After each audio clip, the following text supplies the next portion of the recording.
Alam ko kasi kumpare ni VP si Erap. Okey. Actually parang okey naman yata kasi talaga 'tong si Inday at saka si Jinggoy. Parang may friendship sila, certain level of friendship sila.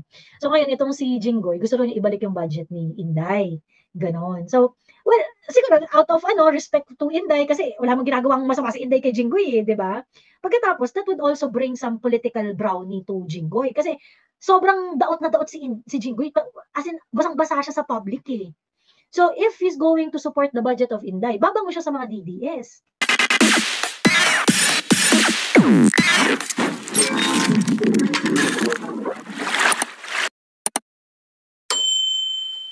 So anyway, aside from that, grabe yung ano 'no, balitaan ko lang kayo, asan ba yung resibo ko? Nakakaloka yung NAIA. Nakakaloka yung NAIA. Um, Bakit nagtataasan yung mga ano, sobrang nakakaloka. Ah, ang nagtaas yung ano 'no, yung meet and assist fee from 800 to 8,000. Parang VIP treatment 'to, yung pag, siguro tutulungan para sa mga luggage and whatnot, ganyan. Ayun. Nagtaas from 8,000 to 800 to 8,000. The parking fee in all terminals, NAIA terminals, increased from 300 to 1,200. In fact, itong recent ko na trip, puta, 6,400 binayaran ko sa parking. Nung binayaran ko yung parking talaga, napaano talaga ako, napagano'n talaga ako dun sa ticket ko. Napagano'n talaga ako sa ticket ko. Ngayon, nag-i-increase ang lahat ng mga fees, pati yung terminal fees yata i-increase din nila ng bonggang-bongga, ganyan. Naku Miss Joey, lahat naman nagtaas. Dati grocery namin 3K lang a week, ngayon doble. Yun ata vision ngayon ng admin, everything must be high. Yun nga yung nakakaloka. So anyway, ang hindi ko kasi ma-gets dito, well, I see the explanation of other ano 'no, other political observers saying na, hindi kasi siyempre kailangang mag-invest para kaya kailangan magtaas ng mga singilin, mag-ano ng ganyan. Eh, okey lang naman magtaas ng singil, eh, wala namang problema, but it must be reasonable. It must be reasonable. Yung singil dun sa parking fee na from 300 to 1,200, I don't think it's reasonable. Ano yung evil na gusto nilang i-ano doon, evil na gusto nilang ah, ah, i-address. Sinasabi nila because yung mga sugarol doon nagpa-park sa NAIA kasi mura daw. Parang for me ha, it doesn't make so much sense kasi meron naman palang mga parking na mas mura. In fact, sa PITX 150 a night lang pala yung parking doon, 'di ba? And if you want to make sugal, gano'n rin naman, 'di ba? So parang feeling ko hindi well, it doesn't ano 'no, it is not reasonable at all na sabihin na gusto kasi nilang ano, yung meron daw nagpa-park na hindi naman bumabiyahe, ganyan-ganyan. Then why not check the flight details of the person who's going to park, 'di ba? 'Pag may nai-present sila na confirmation ng ano, ng yung meron naman 'yan, eh, 'pag nag-book ka meron bookings confirmed, ganyan, 'di ba? Bakit hindi yun ang ano, Miss Joey sana magkaroon ka ng live ng topic naman, eh, sila Pebbles at Ellie kahit isang beses lang ta's if ever invite mo sila sa live mo para magkaalaman sino ang may alam at kung sino talaga ang bayaran. For sure naman kaya mo silang supalpalin dahil for sure may resibo ka. Sabi ni Rian, "Bakit? Why should I do that? Araw-araw nga akong binabanatan ni Pebbles, eh, hindi ko pinapansin ta's gagawan ko pa siya ng live." 'Di na. Hayaan mo siya mag-self-destruct na sarili niya, kayang-kaya niya na yun, 'di ba? Ayun. Kung nagtaas sila dapat taasan din ang sweldo ng mga gwardiya doon. Well, kung nagtaas sila dapat taasan rin nila yung service. What do people get out of the 1,200 pesos per night, 'di ba? 'Di ba? So ngayon anyway, sinasabi nila na hindi kasi kailangan ng pera ganyan-ganyan. Well, nung fact nga na nakuha nila yung management contract ng NAIA, we are expecting that, oh, because kinuha niyo yung ano na yan, yung responsibilidad na yan, supposedly dapat meron kayo kahit papaano na ano, meron kayo kahit papaano na, capital infusion diyan. I'm pretty sure magtataas talaga ng singil, I mean, to improve services. And sa akin, hindi naman yun yung inaano ko eh. Hindi naman yun yung nirereklamo ko dyan eh. It is the exorbitant singilan. 'Di ba?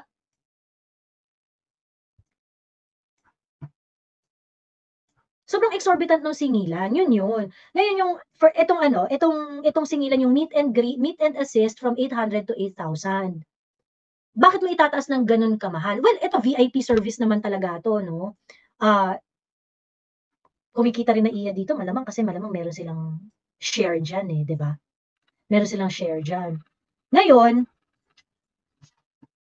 sabihin na natin na, ah ayaw kasi nila na ma-congest yung mga tao kasi kapagka 800 maraming makaka-afford. So kumbaga parang kahit hindi naman talaga super VIP, 800 is something affordable for the traveler. So kaya nagkakagitgitan, anuhan sa VIP area.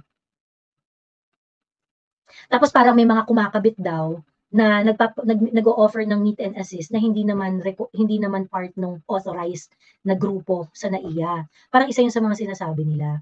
And I think yun yung problem. Kasi kagaya nun sa parking, nagpa-park daw yung mga wala namang flight. O edi may problem doon sa enforcement ninyo, 'di ba? Kung gusto niyong mag-park diyan ay yung mga may flight, 'di ba? Unang-una maglagay kayo rin ng notice diyan sa mga parking area ninyo that the parking area is only for those who have travel itinerary. 'Di ba? Ngayon 'pag wala kang ma-present na ticket, o di alis ka. Kung kunwari nung time na nag-park ka, wala kang maipakita na parking na flight information na may flight ka that day. And hindi ka pwedeng mag-park. 'Di ba? And it's up to you how you're going to make it sophisticated or what not. Kasi sasabi nila, kasi baka mandaya lang sa ano. Hindi, may booking confirmation yan eh. 'Di ba?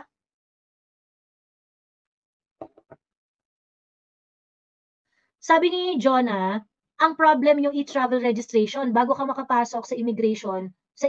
Kung kagaya ko, di naman techie, gulat ako paano. Wala nga assistance desk at need may internet phone mo. Alam mo, totoo, sobrang hassle nitong e-travel na to ah. Sobrang hassle yung e-travel na yan. So, ang daming nasusurprise. Ayun. Yes, Miss Joey, wag na lang po magpasundo yung OFW. Mag-taxi na lang talaga, sayang din ang parking fee. Sabi ni Paul Edward Morales. Ayun.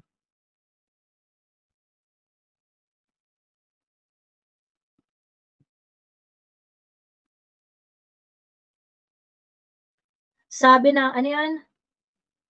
Mamerto Mike, sabi niya, ayon sa 2017 Year-End Accomplishment Report na pinalabas ng PCOO, more than 20,000 Pilipino ang pinatay ni Duterte in less than 2 years. Mamerto Mike, tama na pong pagda-drugs. Bilis, pwede ka pong umakyat, tapos patunayan mo sa amin yung claim mo. Pwede naman yan. Tingnan natin, PCOO, 2017 Accomplishment Report.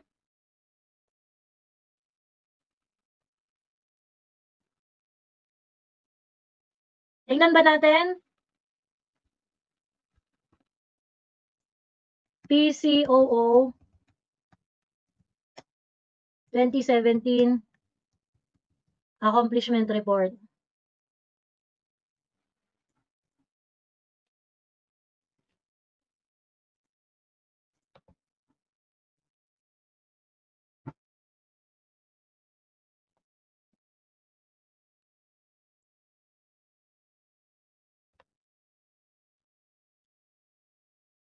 Ito po, accomplishment report ng PCOO to, panoorin natin ha.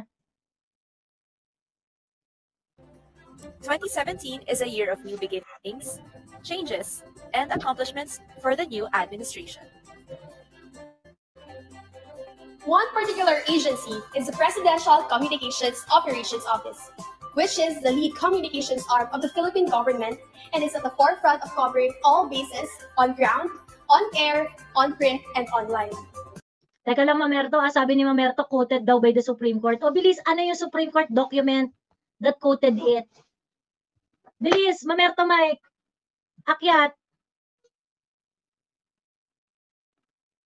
Mamerto Mike, akyat. By the way, this is the video presentation of the 2017 PCOO Accomplishment Report. Mm. Agencies have undergone major changes in order to bring the best coverage in the general tri and social media to keep the Filipino people informed of the news that matter. The People's Television Network is the national government's premier television network, dedicated to deliver news and information affecting the lives of each and every one of you. News now airs in the morning, noontime, evening, and late night. PTV has increased its transmission from 25,000 to 55,000 watts, making its reach much wider and its quality on equal level with its international counterparts. In 2018, PTV aims to further increase its transmission to 120 kilowatts for much higher quality and wider reach. Philippine Broadcast Service, government's radio network, gets a much welcome improvement under a new administration. Radio ng Bayan is now Radio Pilipinas.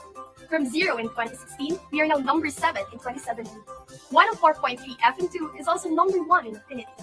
With more and more new and loyal listeners, Philippine Broadcasting Service is truly government airwaves revamp. The Philippine Information Agency is a government bureau in charge of disseminating information. Hintay namin na yung 20,000 na pinantay ng Duterte administration dito sa accomplishment In the report. new age of social media, PIA's face-to-face communication is valued now more than ever. The News and Information Bureau is the premier news arm in the country in disseminating specific government programs for both domestic and foreign media. Under the new administration, we have witnessed major revamps as we extend our reach to more countries and more communications platforms such as videos and social media. President Duterte has been the most visible president in the Philippine history, and that's because of Radio Television Malacanang's quality coverage. Access to the president and the government's events and activities have never been this easy, especially in a digital platform.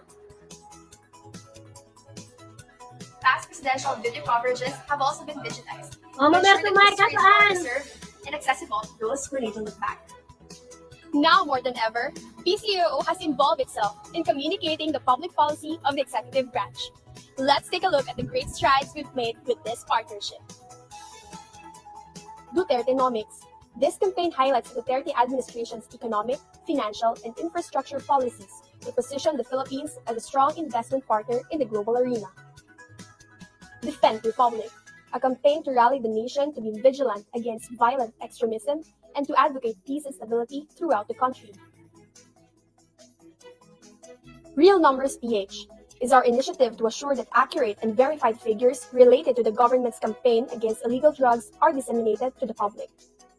ASEAN 2017, the year-long campaign to promote the Philippines' chairmanship of ASEAN 2017, which coincided with the celebration of ASEAN's 50th founding anniversary.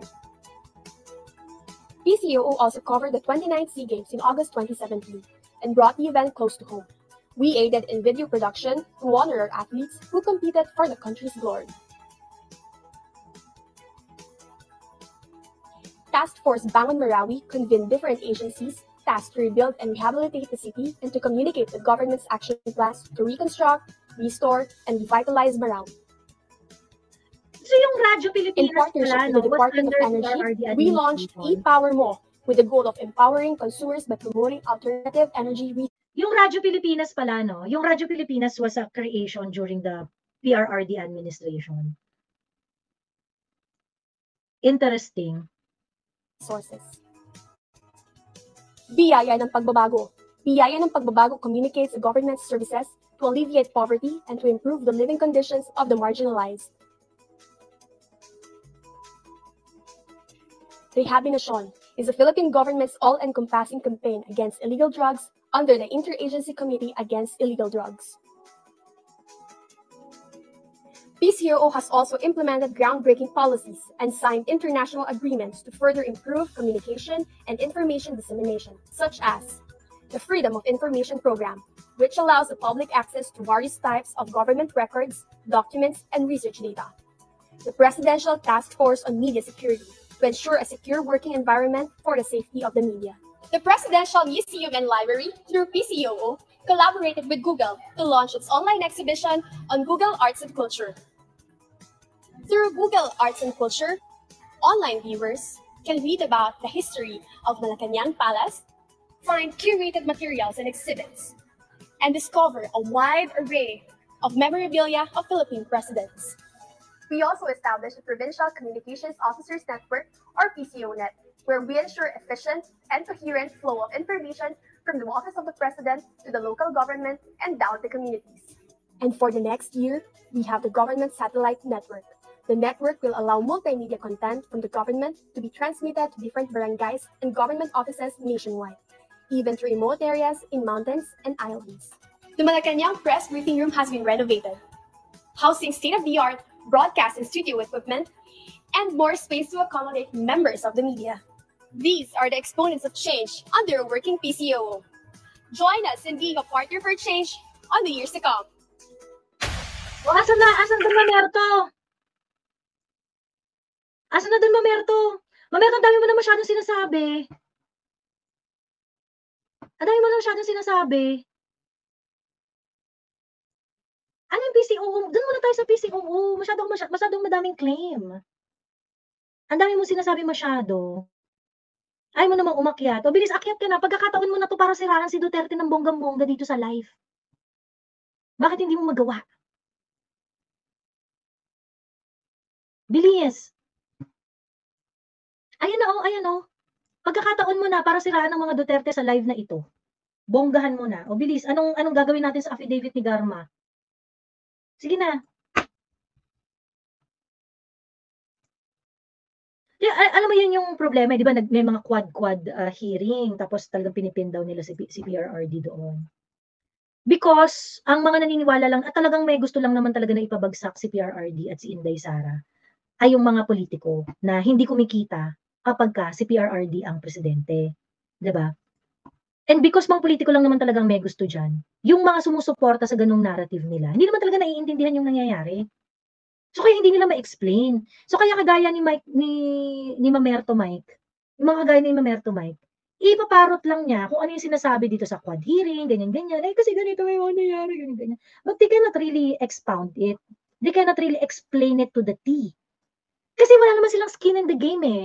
Aside from the fact na binayaran lang sila para magparot-parot ng mga ganyan. That is why discussion and public discourse like this is more important. Kasi na-challenge natin yung mga possessions ng mga tao. 'Di ba?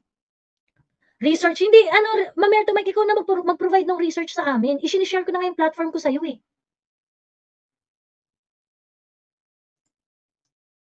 Paulit-ulit ka. Bilis. But why can you not explain it by yourself?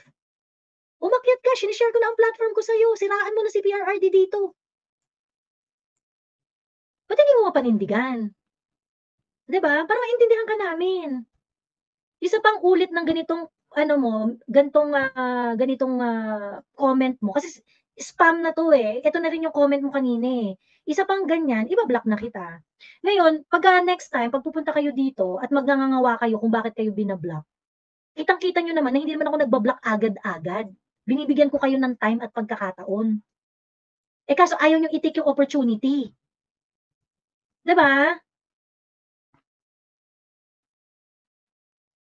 O ayan na, sige na, block ka na. You're asking for it. Wala akong problema sa mga patay na yan. Mga durugista naman yan. Yung totoong deserve, sabi ni Niha. Mga trolls naniniwala kay Marcos. Well, actually, wala naman talaga naniniwala sa kanila. Very likely, yung mga naniniwala dito sa mga to, they are getting benefits out of, they do not really want to look at things as it is. Diba? Nag-left na siya, natakot sa'yo, sabi ni, hindi, inano ko na siya, kasi kanina ko pa pinapaakyat yan eh. Sabi ko, pag inulit pa niya yung comment niya, na cut and paste, ibablock ko na. Ayun. So yun. Wala bang audience ang BBM trolls sa side nila? Wala siyang sabi ni Tatay Diggs, invite niyo siya with educated questions. Sabi ni Janeline Dalag. Ayan. So si Garma pala, na-contempt kasi siya sa Congress, kaya natakot na tuluyang makulong, kaya bumaligtad na. Well, kitang-kita niyo naman yung pattern, yung kay Mary Ann Maslog eh, di ba? Yung kay Mary Ann Maslog. Joey, PRRD, and Bongo visited INC. Kaya nga, ang tawag dito ngayon, nag-iiba na rin yung script. Kung mapapansin ninyo, yung kwento nila, dinadamay na rin nila yung INC. they are trying to attack subtly yung INC as an institution. Di ba yung parang sa statement daw, kasama doon na pinapahanap na police na INC na maaaring mag-implement ng war on drugs on a national scale.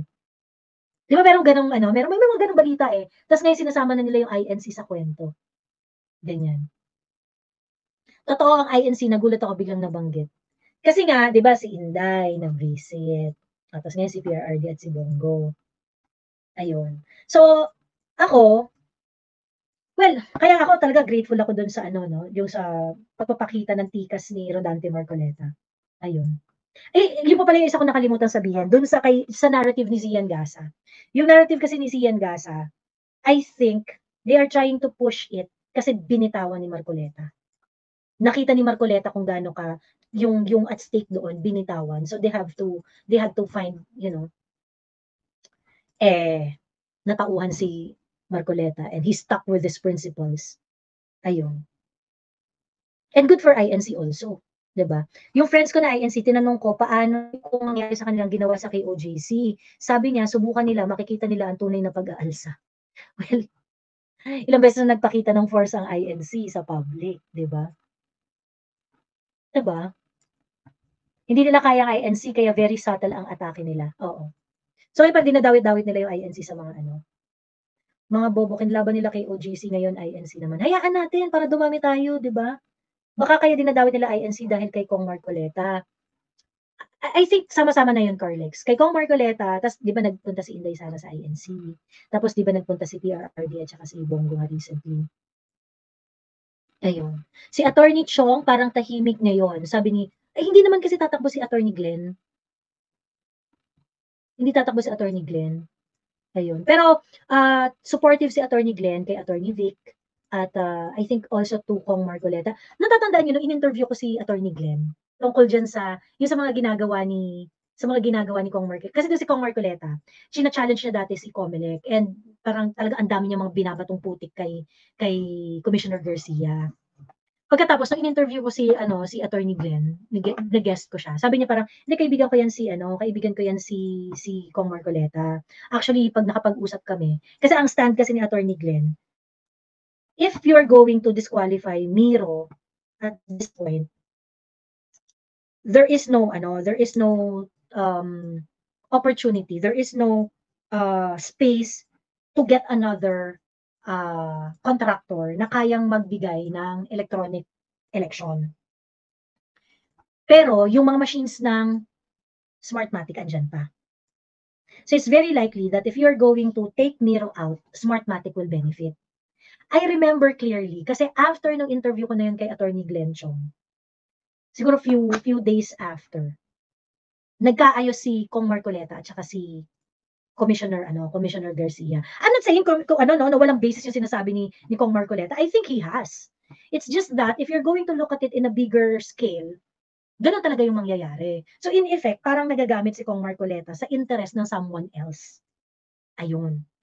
Nung hindi na tinuloy ni Kong Marcoleta, natuwa talaga ako kasi ibig sabihin hindi nagpagamit si Kong Marcoleta. 'Di ba? Nakita niya yung kahalagahan ng ano. So, si Attorney Glenn Chong, siguro sabihin natin hindi siya maingay, hindi siya pero may mga ginagawa yan ng mga bagay na na nakakatulong din. Ayun. Natahimik na yung issue na matanda na tumanggap ng puting sobre for 9 months. Flop kasi. Correct.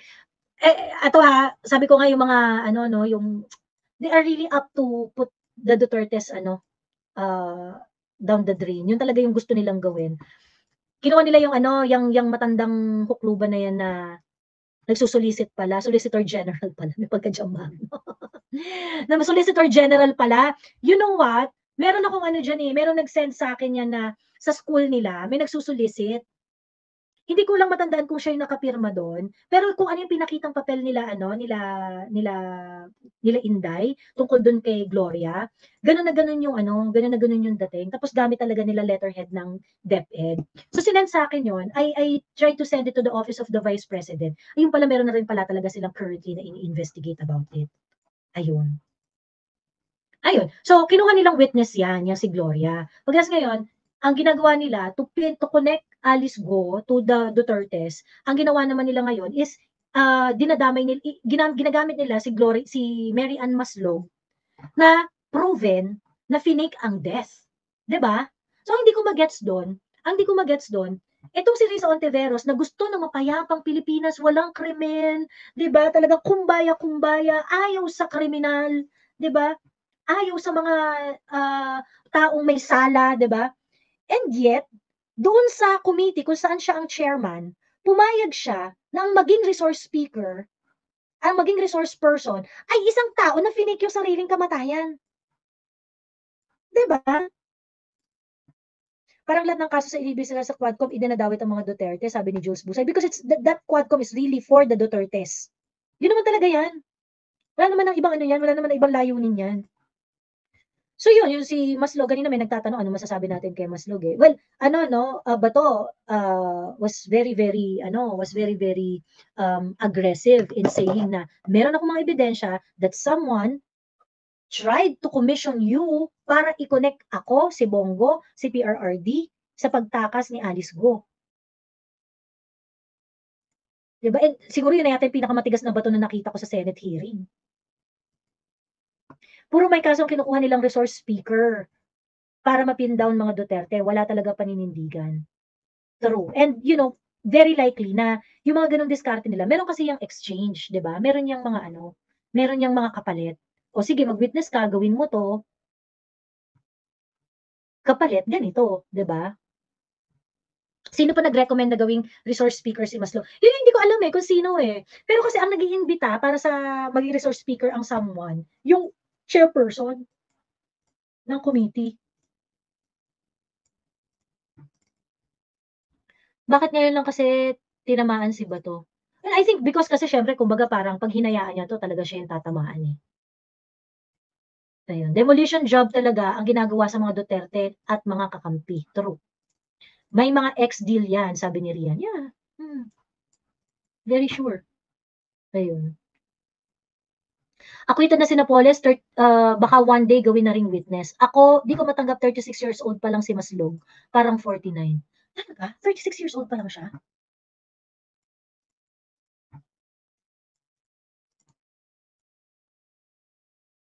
Sabi ni Khalil, si Kerwin din under oath na dati nung nag-testify laban kay De Lima. Tapos ngayon, kinuha nila ulit, iba naman ang sinasabi. Well, yun nga eh. How can we trust them anymore, di ba? Di ba si Risa ang chairperson during Maslog hearing, tas asar na asar siya. Sabi ni Samin Santiago. Oo, asar na asar siya. Eh kasi syempre, magmumukha naman siyang tanga dahil huling-huli na ng ibang mga senador si Maslog. Di ba? Huling-huli na ng ibang mga senador si Maslog eh. Eh ngayon, bilang chair, ano na gagawin mo, Risa?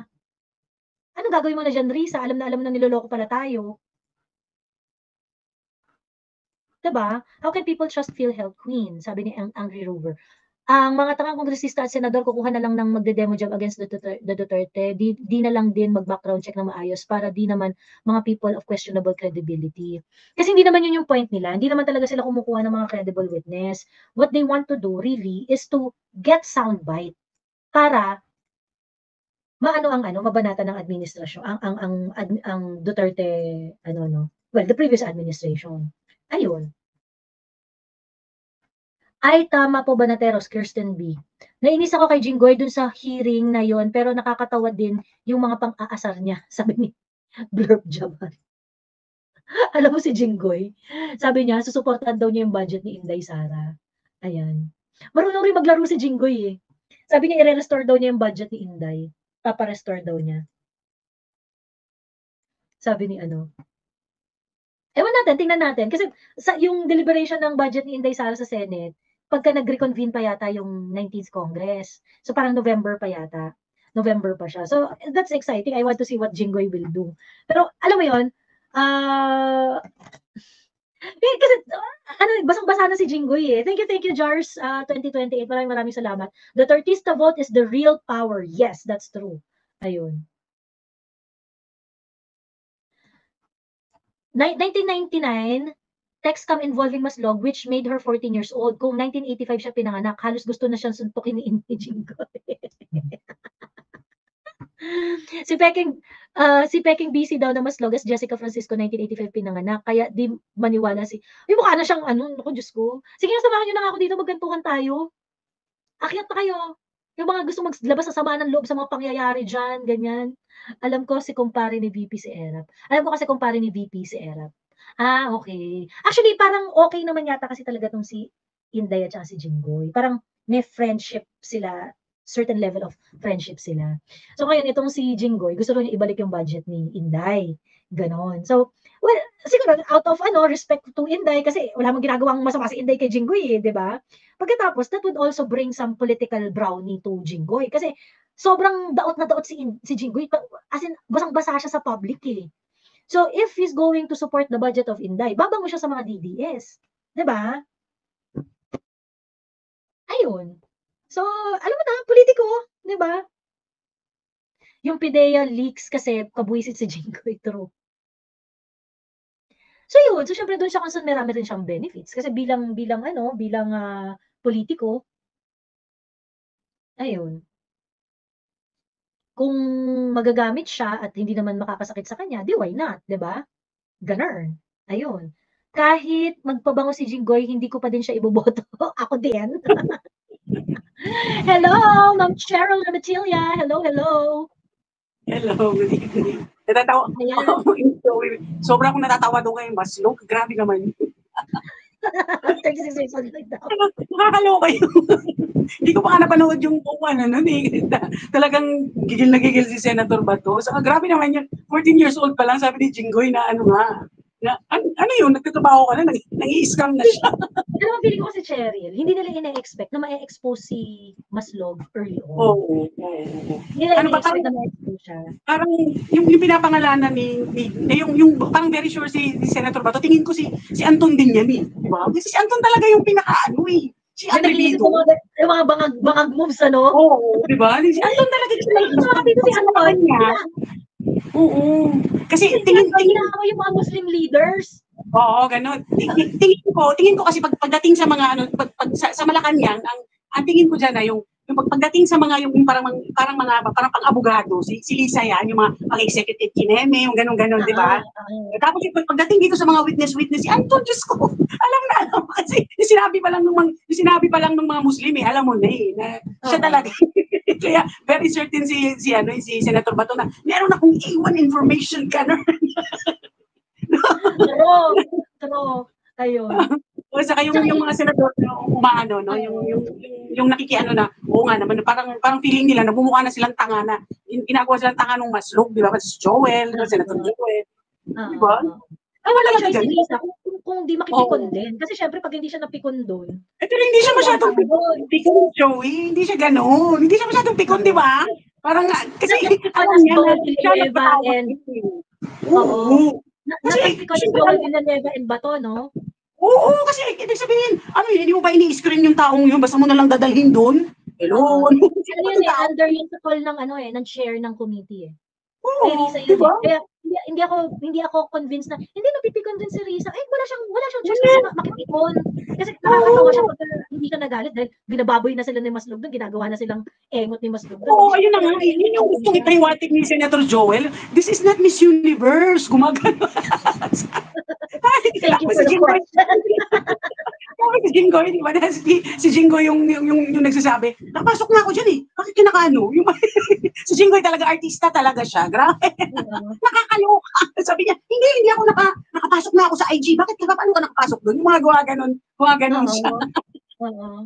Ay, Diyos ko, grabe. Kaya yung, hindi talaga parang hindi rin handa si Maslog doon sa mga questions. Hindi niya napaghandaan yun.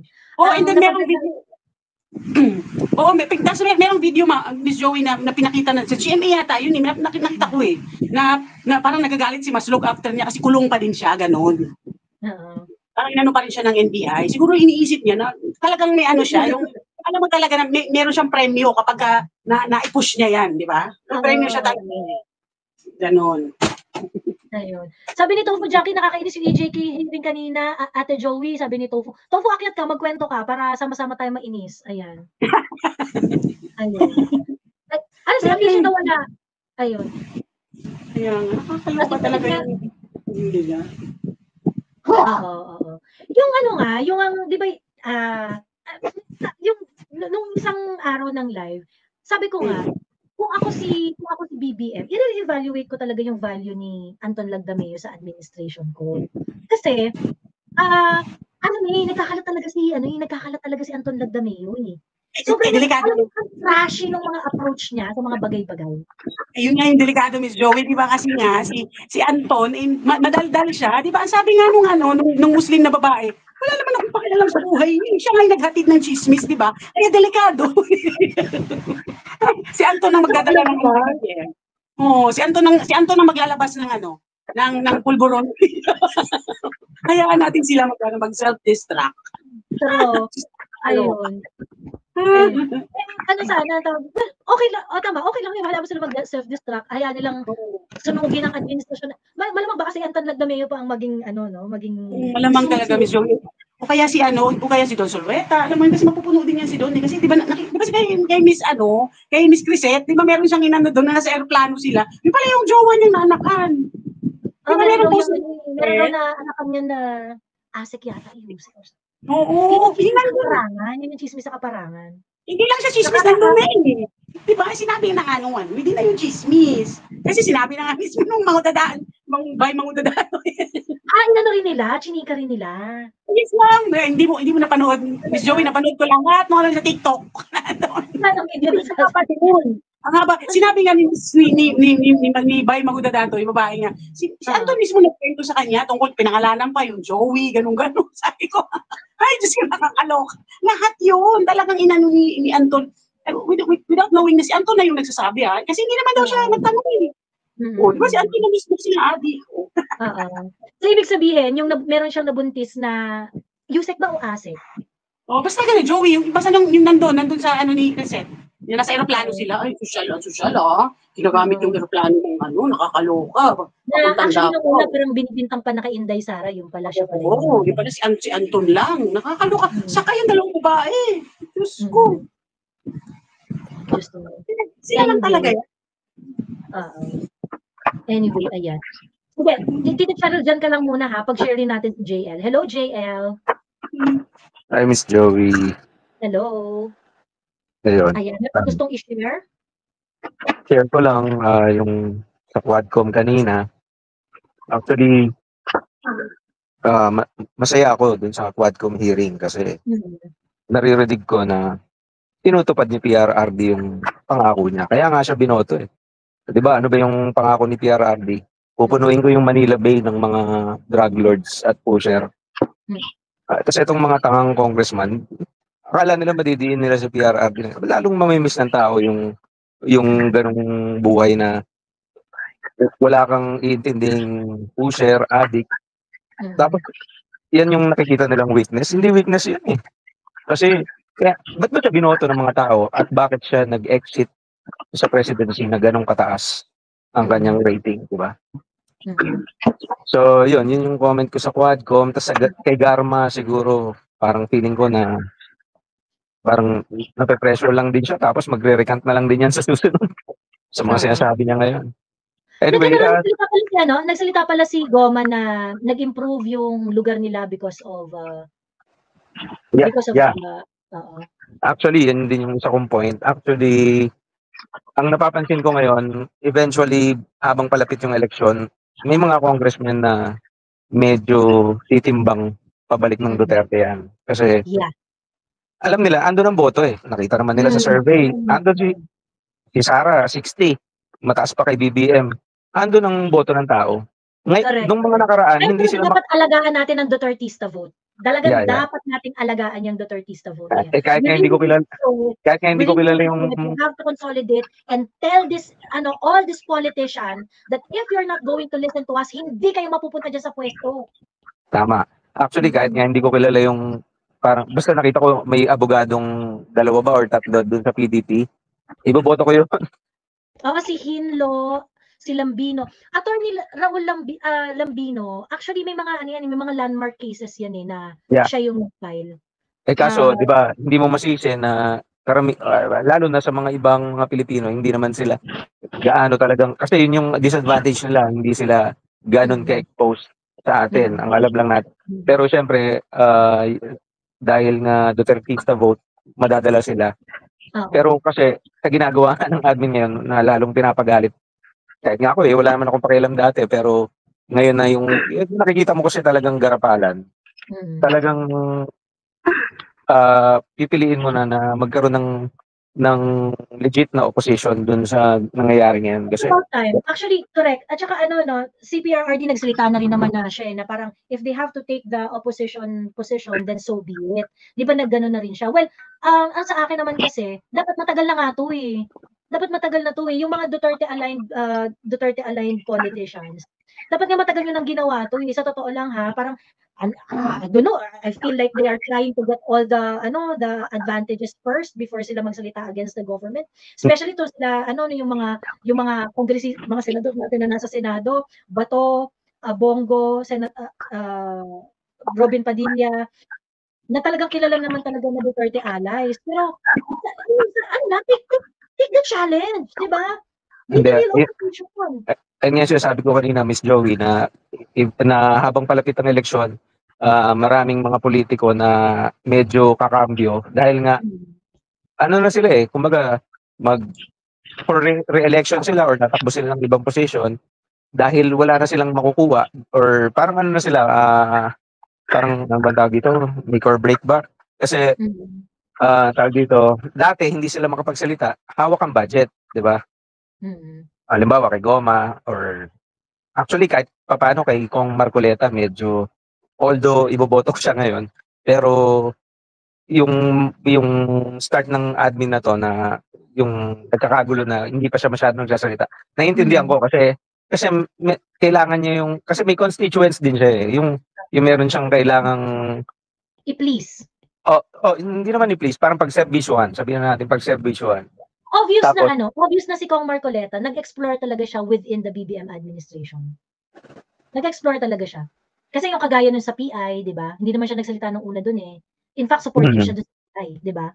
Supportive siya dun sa PI. Pagkatapos, yung pagdating dun sa, ang pangalan nito, yun nga yung sa COMELEC, ganyan. And there are some issues na tapos di ba parang nag-away pa nga sila nun ni Senator Amy dun sa sa hearing ng PI na bakit nyo, parang Di ba meron siyang statement doon na kung mapapatunayan na si Martin Romualdez ang may pakanayang PI na yan, siya mismo ang magpapatawag ng resignation ni Martin Romualdez. But he actually did not follow through on it. Kaya nung una rin parang nagduda rin talaga ako kay Kong Marcoleta. But maybe now, at least kahit paano, although it's a little bit late, di ba, kumambyo siya at umano siya. Siguro, kailangan. Politiko kailangan. Hindi ako, ayun nga ang sa akin, ang basa ko doon, it's the system kasi. Yung sistema kasi talaga ng politika natin yan Kaya itong palapit na yung eleksyon, dyan sila ngayon, tatayo talaga sa mga gusto nilang tayuan. Kasi nga, sila mawawala na sila ng power kahit na anong mangyari.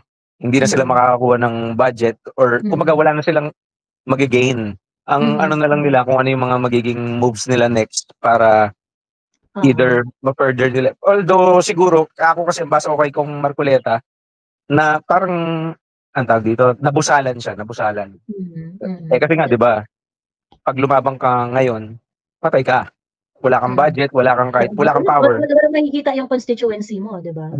Nakita naman natin pagka salita pa lang niya, tanggal lahat siya ng komite, di ba? Correct. So, yun. So, yun din yung nakikita ko kay Goma. Kasi dati kay Goma, pabor din siya lahat kay Martin Ngayon, medyo nag-ano siya, medyo... unti-unti yan. Kasi nag-bash si Goma ng bonggang-bongga dun sa comment niya tungkol dun sa, busway di ba? Tapos next ngayon naman si Abante. Ayun nga pala, yung tinatanong ko pala sa'yo, Miss Joey. Ano bang masasabi mo ron na parang ayaw na raw imbitahan ng Quadcom si PRRD? Di ba? Medyo nung naramdaman nila atang, sige, pupunta ako dyan. Ako kasi talagang parang feeling ko, pag pumunta si PRRD ron, andun pa rin yung niya yung aura niya na parang matatakot ka pa rin kahit na ikaw yung incumbent na nasa administration ka. Baka kahit nga si Martin Romualdez, hindi magtanong. Diba? It's going to be alam mo, maganda yung sinabi mo nung una na yung nangyayari dito sa Quadcom, it makes a lot of people realize kung gaano ka importante yung war on drugs ni PRRD. Yeah. 'Di ba, yung naaano, na parang kasi ang kina-question nila ngayon, parang, "Ay, war on drugs, ang daming napatay, ang daming kinayman, ang daming ganyan." You know, PRRD went down as the most approved, most trusted president in the history of the Philippines. So, whatever it was na ginawa niya noong war on drugs niya, tanggap yun ng tao. Hindi, yun actually kasi yung campaign promise niya, eh. Kaya nga siya napunta sa pagkapangulo. Yun yung number 1 promise niya. 'Di ba? Medyo dapat nga ma-disappoint na tayo kasi dapat sabi niya hanggang 6 months, eh. Pero okay pa rin, eh, kasi ramdam mo pa rin, 'di ba? Ramdam mo pa kahit magtanong ka ngayon sa grassroots, ngayon talagang balik, 'di ba? Eh, kaliwa't kanan ng At takot na ngayon ang mga tao talaga, sa totoo lang. Grabe na ngayon yung grabe na ngayon yung balik na tayo dun sa yung backpack bumalik na ulit sa harap. Front pack na uli yung backpack. Yeah, Diba? exactly. Tapos napanood ko pa yung last na sino ba nag-share nun? Si Sas ba or yung sa OFWs. Kaya yun talaga yung nakakamiss, eh, yung may presidente ka na, eto gawin mo sa tao ko 'to. Eh, kung gawin ko kaya yan sa mga citizen mo dito, Oo. 'di ba? Yung yung nabitay na OFWs, Actually, yung sa nabitay na OFW, ang pinaka-concern ko talaga doon is really yung kung ano yung kasi ang problema kasi si PRRD kasi proactive siya. Proactive si PRRD na parang, ilan ba ang nabibitaw na Pilipino abroad, ganyan-ganyan. Ilan ba ang ganyan-ganyan. Ano yung pwedeng gawin niya, proactive si PRRD. Proactive siya. So that is why, nung panahon niya, marami silang natrabaho na mga Pilipino na nasa death row, na yung iba napababa yung sentensya, yung iba na gagan. Ngayon, ang nirereklamo naman talaga dito kay BBM, especially with the recent execution, okay? Let us not make it as if, wala tayong magagawa kasi talaga may kasalanan. Hindi yun yung point. Sorry, JL, I just have to emphasize this part. Kasi parang a lot of people feel na sobra naman yung hinihingi nyo kay BBM, wala naman talaga siyang magagawa doon kasi ganito yan, nagkasala naman talaga yung Pilipino or whatnot, ganyan-ganyan. That is not the point. Ang sinasabi dito ng mga taong kagaya ko at ng ibang nabubwisit ay hindi kasi proactive itong pangulong ito. Okay? Hindi kasi proactive itong pangulong ito. And even if, let's say, sinabi ng administration, teka, kanina ba yung maingay na sound? Merong parang garal-gal. Ay. Tama. Ayan, kay Aki pala yung sound na yun. Even if sabihin na natin na hindi kasalanan talaga ng Pilipino yan, wala talagang magagawa, ganyan. I think, the reason why all of us are frustrated do sa current administration kasi it wasn't proactive enough. The current administration wasn't proactive enough na gumawa ng paraan para sana makapag-extend man lang ng tulong dun sa mga Pilipino na nahaharap na sa ganitong sitwasyon. Ang nakakainis, this administration said that a presidential letter of appeal was written before the Kingdom of Saudi Arabia and that a blood money was offered. Kasi syempre hindi mo naman hindi mo naman gagawin yun kung hindi ka naniniwala na hindi deserve ng Pilipino yung nakuha niya, di ba? Kasi bakit ka magpa-presidential appeal? At bakit ka kung ang reason kasi deserve naman ng Pilipino yun na mabitay siya doon, talaga namang may kasalanan siya, ganyan-ganyan. Bakit ka pa magpa-presidential appeal at saka bakit ka pa mag-offer ng blood money? Diba? Yes. Yung sinasabi ng BBM administration na nag-offer sila ng blood money at saka naggumawa sila ng written appeal. So, ang nakakabwisit doon, despite the fact that you did this, you weren't able to get any favorable result. Like for example, sige, since nag-presidential appeal ka, i-review lang muna namin yung facts ng case, ititingnan namin kung anong sitwasyon dito, ganyan-ganyan. Sige, mag-aano muna kami kung paano gagawin, ganyan. Pinospone yung bitay, ganyan-ganyan. Yung mga ganong bagay ba? I think what people wanted to see here is yung fact na meron silang kakampi. 'Di ba? Na pag napunta kami doon sa sitwasyon na in a very, very dire situation, yung gobyerno ay handa para ipaglaban yung kapwa natin Pilipino doon. So ngayon, parang for this administration to say na, hindi, nag-offer na nga kami ng blood money, nag-appeal na kami, kaso wala talaga, strict sila doon. Diba? Parang, hindi.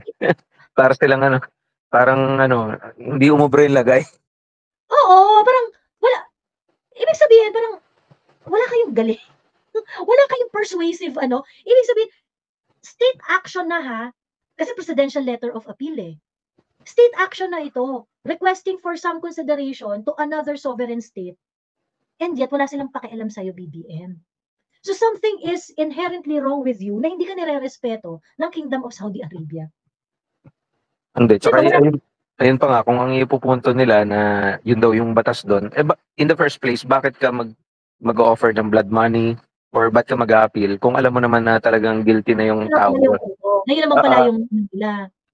Pero tawag dito, as compared naman dun sa kay PRRD, kasi parang self-defense ba yun, yung parang case nung sa kanya noon, tsaka yung parang torture dun sa mga OFWs na galit si PRRD noon, yung parang yung na-freezer pa yung ano, nilagay sa freezer, di ba?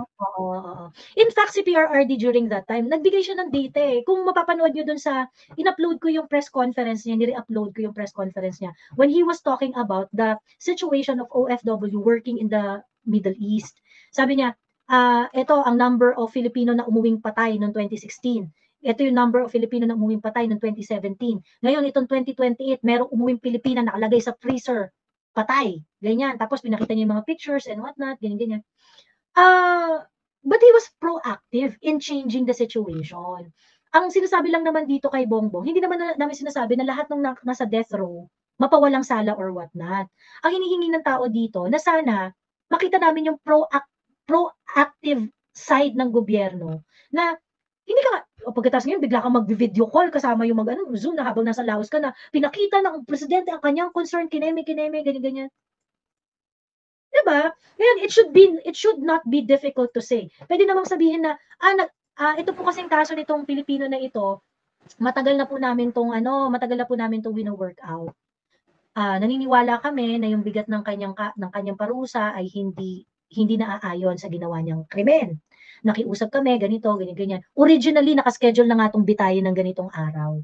Ganun, ginawa namin ang lahat upang tanggapin ng pamilya ang blood money na nakumpleto na namin and whatnot, or whatever. Kung ano man yung mga ginawa nila, no? Whatever it is that they have done. They can say it in detail. Pero kasi parang ang nangyari, itong sinabi ni BBM, ginawa na namin to kasi strict sila dun eh. Hindi, ayun nga eh, kasi parang ang tawag dito, parang gumawa ka ng paraan para hindi matuloy yun, pero in the end, sinisi mo pa rin yun. Parang nung hindi nag-succeed yung mo, sisisi mo siya na, kasi in the first place, bakit ka mag-e-effort na kung talagang kung alam mo naman talaga na kasalanan niya yun at nasa ibang bansa siya, kailangan niyang galangin yung batas doon, di ba? Kaya ba't ka pa mag-e-effort? Yun yung yung may magawa lang. Yun nga yung masabi lang na nagawa. So, yun yung nakakamiss talaga, yung napanood ko ngayon, shinare na video na yun na nakikita mo talaga emotion kay PRRD na tapos to the point na aabot ka pa na hindi ka magde-deploy ng mga laborers mo sa Kuwait.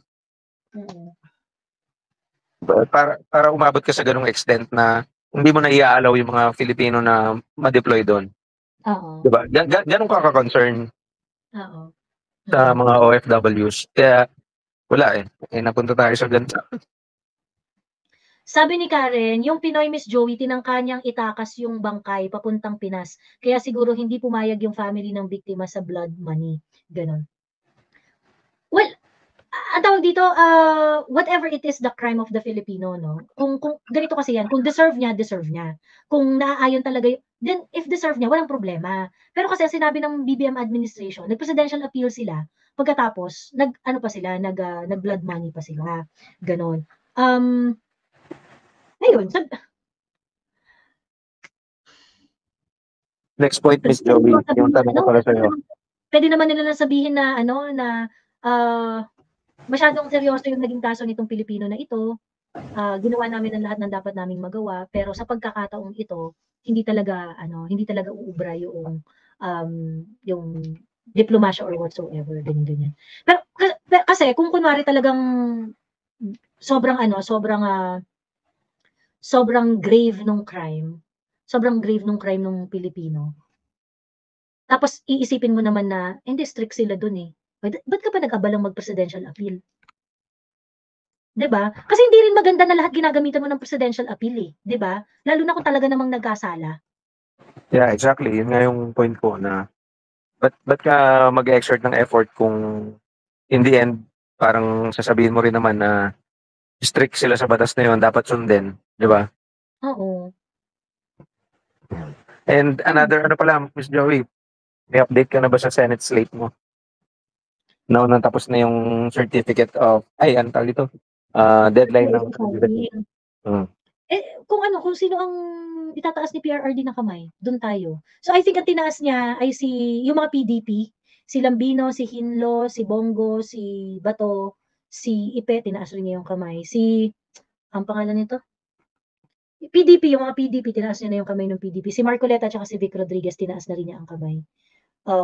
Yun pa lang yata, wala pang ano. Okay, so maghintay na lang ako sa next update. Oo, ayun. Okay, Oo, so next naman, tawag dito, pagbigyan muna natin sila tapos wait Oo, muna tayo rito. bigyan natin, Okay. pasalitain muna natin si yung mga iba nandito. Teka, ito si Akisha, kanina pa 'to, eh. Ayan, hello Aki. Hello Aki. Aki, wala kang sound. Ayan, nawala.